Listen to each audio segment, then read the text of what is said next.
Hello again, everyone. Welcome back. This is episode 72 of the Bible Project, and this is part 3 in our series working together through the book of Genesis, the book of beginnings.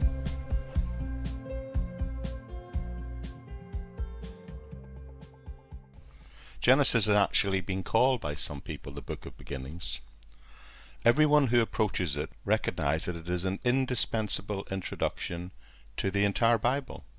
In Genesis we find the seed plot of the whole Bible, and many commentators, both ancient and modern, say it is the most important book of the Bible. But before looking at the text itself, it's important to say something about the book itself and where it sits within the Bible in what is usually referred to as the Pentateuch. You see, Hebrew was the mother tongue of the Israelite people, and was the original language of the Old Testament.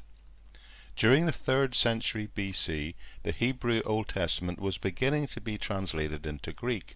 This translation became known as the Septuagint, often written with the Greek numerals LXX, the numerals for 70. This was because it was named after the 70 Hebrew and Greek scholars who worked together to translate it. Originally, the first 5 books of the Bible were just one long text, but they were put into what we now recognize as their present 5-volume form so that each of these books could fit conveniently on 5 manageable sized scrolls of parchment, and it was from there that we get the word Pentateuch, which simply means 5 scrolls. The name of the first scroll was titled Genesis, and that title is taken from that very earliest translation of the Old Testament by those 70 scholars I mentioned earlier. The title takes its name from the Hebrew word for beginnings. Genesis means birth or origin. So Genesis really is the first origin story. This is because it records the beginning of the earth, the appearance of man, the first appearance of sin, and the beginnings of the nation Israel. Now, the Bible itself says that Genesis was written by Moses, and 4 sources within the text of the Bible make that claim. Within the Pentateuch itself, there are claims for Mosaic authorship, and they're found in Exodus 17, verse 14, Exodus 24, verse 4, and Exodus chapter 7, verse 34 to 27. And there's also further claims made for Mosaic authorship in Numbers 33 verses 1 and 2 and Deuteronomy chapter 31 verse 29. But as well as claims within the Pentateuch itself, other Old Testament books testify to Moses' authorship of this book. References to that are found in Joshua, in 1 Kings, 2 Kings, in Ezra, in Daniel, and even in Malachi, the last book of the Old Testament. The New Testament itself also confirms Mosaic authorship of these first 5 books of the Bible. That claim is seen in Matthew 19 verse 8, in Mark 12 verse 26, and in John chapter 5 46 and 47, as well as Paul's letter to the Romans in the 10th chapter verse 15. And we can't ignore the fact that both Jewish and Christian tradition for centuries have both claimed that Moses wrote this book. So if one makes the assumption that Moses was in fact the main author of Genesis, or at least it was compiled from his writings and teaching, then the material would obviously have to have originally been written during his lifetime.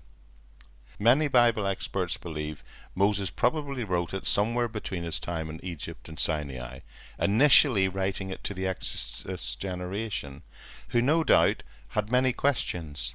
They probably want to know things like, where did we come from, and how did we end up in Egypt? And why is Moses leading us out of Egypt, and where is he taking us to? Now, the main subject of the book is the sovereign choice of God, the election of God. The main message being that God is the creator of the universe, and he chose the patriarchs and their descendants, and he chooses to give them the land of Israel and bless the world through them. But then we find within the text how these chosen people end up in Egypt. The primary purpose of Genesis at the time of its writing was to inform the Israelites, those who were currently wandering in the wilderness, inform them and remind them of God's promises to Abraham, Isaac, and Jacob, that they would get to the land of Canaan, and also to explain how they ended up in their current predicament. The book's chief concern, however, is not just the physical origins of the human race and God's people, but has more to do with the relationship God desires to have with the people he created, to those people who inhabit his earth. Telling the story of how Adam and Eve, though created sinless, how they fell into sin, and the evil consequences of that sin, and how it was passed on to the entire human race. We learn that rebellious humanity deserved and received God's judgment, but that his judgment was always mixed with mercy. God did not destroy the human life he created. Rather, he is seen to work through it to provide a way of salvation that is available to all. His way initially was to choose one man, Abraham, from whom he would build a nation called Israel, and through whom he would make his will known, and then eventually, of course, he would produce a Saviour of the world in Jesus. Therefore, the book of Genesis not only shows how human beings rebelled against God and fell under his judgment, but it also shows how God began to carry out his plan for their salvation, fully received, fully revealed in the New Testament through Jesus. So bearing all this in mind, we will in the next podcast turn to the main text beginning in Genesis 1 verse 1. I'd like to remind you that the transcripts of all these podcast messages is available within the notes page of each individual podcast on the host website on Buzzsprout. Okay everyone, that's it for this time. Now the place to go for all the links to this ministry and other ministries and podcasts that I do is the podcast notes section of this podcast on the Buzzsprout website. There you'll find links to the Facebook page, my YouTube channel, the sister podcast, the Living in Faith Everyday podcast, and also links even to my SoundCloud page where I create the background music and sound design for this podcast. And there's also, even if you're that way inclined, a place where you can support the podcast and the other ministries to the tune of £1 a month, which really helps with the funding and costs of doing this.